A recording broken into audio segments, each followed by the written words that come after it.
आपको याद होगा बीजेपी के नेता अरुण जेटली, उनकी जासूसी को लेकर एक दिल्ली पुलिस के कांस्टेबल को गिरफ्तार किया गया था। इस बाबत आज 2 और गिरफ्तारियां हुई हैं।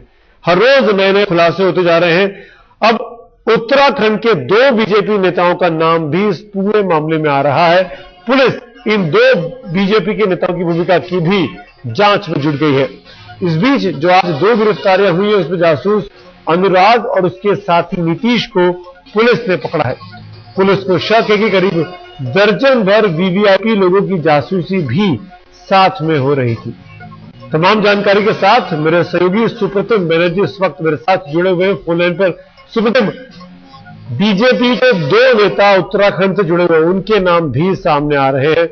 क्या भूमिका है उनकी, उनके नाम क्यों नहीं पुलिस खुलकर बता रही है?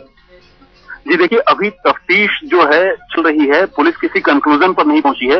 पुलिस को ये पता करना है कि ये जो 4 लोग गिरफ्तार हुए हैं, जिसमें दिल्ली पुलिस का एक कांस्टेबल और 3 जासूस हैं, ये 4 लोग आखिर किनके हाथों में खेल रहे थे, किनके मोहरे थे, ये पता करना पुलिस के लिए सबसे पहली और बड़ी शर्त है। यही वजह है कि पुलिस बीजेपी के 2 उत्तराखंड के नेताओं की भूमिका को अंडर स्कैनर तो रख रही है, जांच तो कर रही है, लेकिन खुलकर उनका नाम नहीं बता रही है। आज दिल्ली पुलिस के स्पेशल सेल की ओर से प्रेस कॉन्फ्रेंस भी तय की गई है आज पुलिस हेडक्वार्टर में। हालांकि प्रेस कॉन्फ्रेंस दूसरे मसले पर है, लेकिन बातचीत जाहिर है इन मसलों पर भी होगी और दिल्ली पुलिस शायद इस बार में कोई नया खुलासा करे। अब तक की जो खबर है उसके मुताबिक एक कांस्टेबल पहली बार तब दिल्ली पुलिस के नेट में आया जब उसे पता चला दिल्ली पुलिस को कि वो कांस्टेबल गलत तरीके से अरुण जेटली की कॉल डिटेल निकाल रहा है। जब उसकी गिरफ्तारी हुई, उससे पूछताछ हुई, तो उसने एक-एक कर जासूसों के नाम बताए और अब तक 4 लोग पकड़े गए। 4 लोग पकड़े गए हैं, 2 लोग रिमांड पे हैं, 2 लोगों को आज गिरफ्तार किया गया है। अगर चारों की भूमिका के बारे में बात की जाए तो क्या चारों आपस में मिलकर पूरा ऑपरेशन को चला रहे थे? बिल्कुल सुमित, चारों की एक दूसरे से वाकफियत थी और बाकायदा रुपए पैसे के बदले में ये कॉल डिटेल बेचे जाने का पूरा खेल चल रहा था। दिल्ली पुलिस का जो कांस्टेबल है अरविंद अब्बास की जो भूमिका है वो इस मामले में सबसे संगीन और गंभीर है। उसकी वजह यह है कि वो खुद अपने डिपार्टमेंट के ओहदे का और ईमेल आईडी का फायदा उठाकर वीआईपी लोगों के कॉल डिटेल अवेल करता था और वो सारी चीजें जासूसों को बेच रहा था।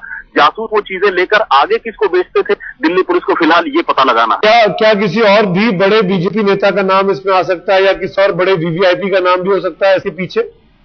बिल्कुल हो सकता है। स्पेशल सेल के जो सूत्र हैं वो ये कहते हैं कि हाँ, बहुत सारे वीआईपी लोग हैं जिनके बारे में सीडीआर उनके निकाले गए हैं, लेकिन जाहिर है चूंकि अभी तफ्तीश का दायरा उतना फैला नहीं है और बाकी दूसरी तरफ से अभी तक कोई शिकायत नहीं मिली है, तो पुलिस अभी उन नामों को जाहिर नहीं करी है। लेकिन इतना जरूर है कि ये फोन के सीडीआर निकालने का यानी कॉल डिटेल निकालने का जो मामला है वो सिर्फ अरुण जेटली तक महदूद नहीं है, सीमित। आपने बताया शुरू में ये जानकारी रही कि करीब और भी वीवीआईपी के कॉल डिटेल्स रिपोर्ट निकाली गई है, सीडीआर निकाले गए हैं। अब ये कौन 12 लोग हैं? क्या ये सभी लोग अरुण जेटली से, भारतीय जनता पार्टी से जुड़े हुए हैं या अलग अलग तरह के लोग हैं? नहीं सुमित, अलग अलग तरह के लोग हैं। इसमें पॉलिटिकल लोग भी हैं और कुछ ऐसे कारोबारी भी हैं जिनके कॉल डिटेल निकाले गए थे।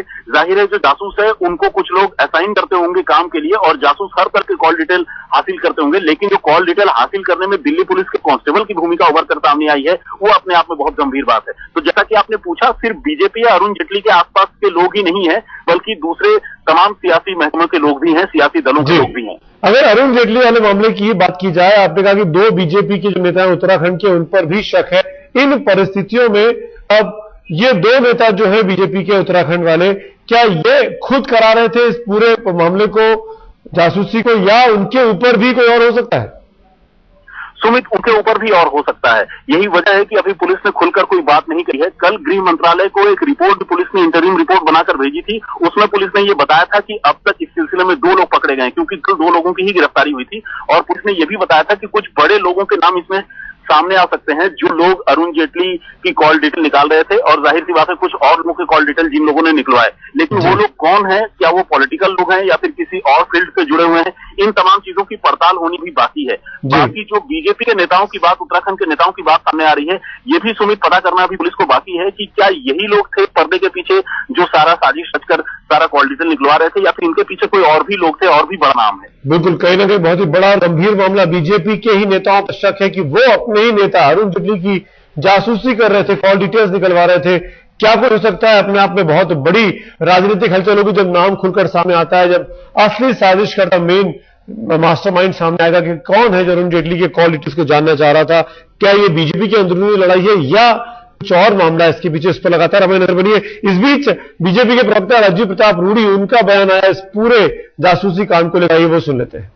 ये समाचार आए हैं कि जैसा कि हम जानते हैं, श्री अरुण जेटली जो प्रतिपक्ष के नेता हैं राज्यसभा में, उनके कॉल रिकॉर्ड्स, उनके जो फोन के विवरण हैं, उनके द्वारा जो दूरभाष पर बात किया गया, उस विवरण को एक दिल्ली पुलिस के सिपाही ने और उनके साथ मिलकर के कुछ और लोगों ने यह प्रयास किया कि उनके विवरण को प्राप्त किया जाए, और उसके बाद उसमें गिरफ्तारियां हुई। और जो तथ्य अब प्रकाश में आ रहे हैं उसमें ऐसा लगता है कि एक बड़ा षड्यंत्र, एक दिल्ली पुलिस स्वयं कह रही है कि इट सीम्स एक बड़ा षड्यंत्र है।